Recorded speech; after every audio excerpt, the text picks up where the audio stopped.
Okay, so welcome to the deep dive. Today we're diving deep into manipulation in romantic relationships.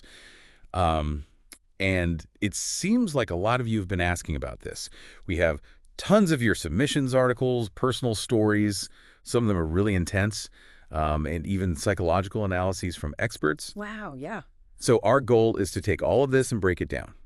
Help you guys understand what manipulation looks like, how it starts, why people do it, and most importantly, how to get out of that situation if you're in it. Yeah, for sure. And you know what really struck me going through all the material you sent? What's that? It's that manipulation. Well, it's not always like this big, dramatic, obvious thing. Right. A lot of times it's subtle, it kind of sneaks up on you. Yeah, And it can even look like love and care at first, which I think is really, really tricky. absolutely. Yeah. So let's start with the basics. What is manipulation in the context of romantic relationships? Right, right. It seems like from what everyone sent in, it's really about one person trying to control the other, influence them, or even exploit their emotions, thoughts, actions, all for their own benefit. And what's scary is how easy it can be to miss the signs or even just dismiss them. Yeah, and the examples you guys sent in really paint a clear picture. Like take guilt tripping, for example. Oh, yeah. Classic. When someone says, if you really loved me, you'd do this. That's not a loving request. That's manipulation. They're using your feelings against you to get what they want. That's so true. And that's a big insight right there. Yeah. Guilt, it's like a manipulator's favorite tool. Totally. What about gaslighting? That's a whole other level of messed up, and we saw a lot of stories about that. Yeah, gaslighting. Okay. That's where someone tries to make you doubt your own reality, your memories, your perception of what's true. It's basically breaking down your confidence in yourself. It's awful. And it's not just disagreeing about something that happened. It's more insidious. It's attacking your ability to trust your own mind.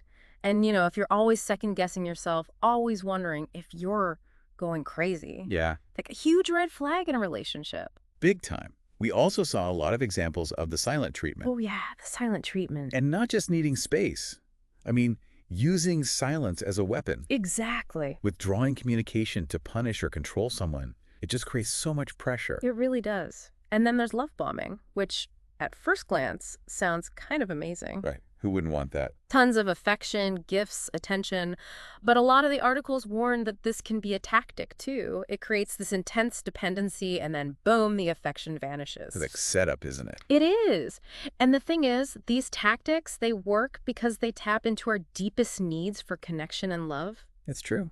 Love bombing feels amazing at first, but it's like a sugar rush. It sets you up for a crash. And one of the key insights here, love bombing isn't real love. It's about creating dependence and fast. And then, of course, we saw a lot of playing the victim, always shifting the blame, acting helpless. Oh, yeah. To make you feel sorry for them and do what they want. Wow. Reading through all these stories and examples, it's hard not to think, wait, has this happened to me? Right. It's a good reminder for all of us to look at our own experiences, our own relationships, and really think about it. Definitely. And one thing that kept coming up was manipulation doesn't usually start with these big, obvious signs. It's gradual, almost invisible at first. Mickey. Yeah, it weaves itself into the relationship, and early on, it can look a lot like, passionate love or a really, really deep connection. That makes it even more difficult to spot. Totally.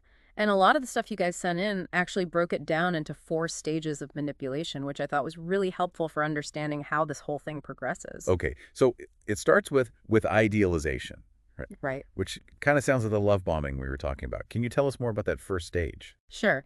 In this stage, the manipulator, they put you on a pedestal. You get showered with compliments, sometimes really expensive gifts, and constant attention. They might even call you their soulmate. Really early on, say they've never felt this way before. Wow. It's all about making you feel super special, like the center of their world. So you're feeling completely adored and understood. Yeah. But then it shifts Right. to the devaluation stage. What happens then? The pedestal starts to wobble a bit. The compliments, they become less frequent, and you might start getting little criticisms, backhanded compliments, that kind of thing. Ouch. Yeah. And they might compare you to others, make you feel like you're not good enough, like you don't measure up to that perfect image they had of you in the beginning. They build you up just to tear you down. Exactly. And this is how they start to gain control, by chipping away at your self-esteem. It's insidious. Yeah. And this erosion of confidence, it seems like it naturally sets the stage for the next stage, which is control and dependence. Yeah. How do they create that kind of environment? Well, as you start doubting yourself more and more, They position themselves as the only one who really gets you. The one you can depend on. Exactly. They might start isolating you from your friends and family, subtly or sometimes not so subtly. And you become more and more reliant on them for emotional support and validation. So your world shrinks and they become the center of it, often the only person in it.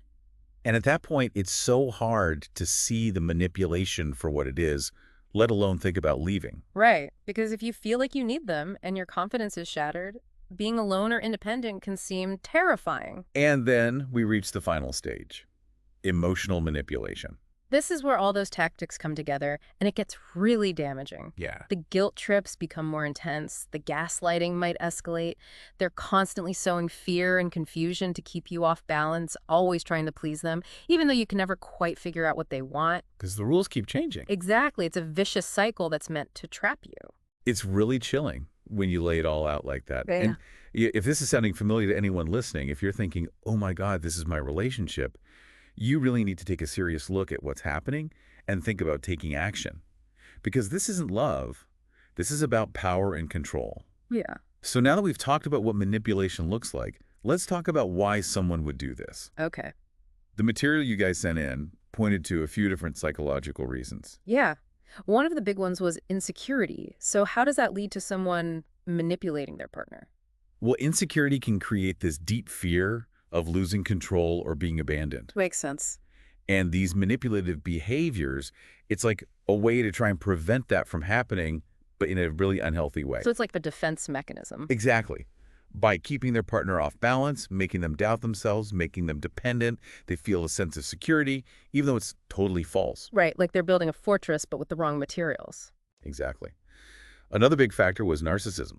And we saw that come up a lot in the submissions. Yeah, narcissism. How does that play into manipulation? Well, people with narcissistic traits, they often crave power and admiration. Okay. They need constant validation. And manipulation becomes a way to get those needs met. By controlling their partner, they feel superior and they get that ego boost they're looking for. And they often lack empathy, right? Right. They feel entitled to exploit others without feeling bad about it. Wow. We also saw a few mentions of learned behavior, which is a tough one to talk about. Yeah, but it's important.